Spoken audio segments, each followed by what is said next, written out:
ഒട്ട് കേൾക്കില്ല. ഞാൻ ചാടും. ചാടിക്കോ. നിങ്ങൾക്ക് എന്താ വേണ്ടത്? ചില കാര്യങ്ങൾ സംസാരിക്കാനുണ്ട്. നിങ്ങൾ ആരാണെന്ന്? ഞാൻ ആരാണെന്ന് അറിയേണ്ട കാര്യം നിനക്കില്ല. എന്താണ് പറയുന്നതെന്ന് മാത്രം ശ്രദ്ധിച്ചാൽ മതി. പറയുന്നത് നിന്റെ നന്മയ്ക്ക് വേണ്ടിയാണ്.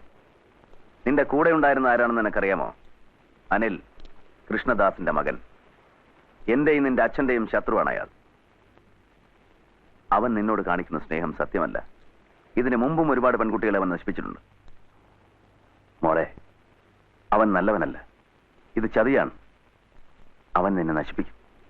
അങ്ങനെ അവൻ എന്നോട് നിന്റെ അച്ഛനോടും പകരം വീട്ടും. ഹേ മിസ്റ്റർ, നിങ്ങൾ എന്റെ ആരാണ്?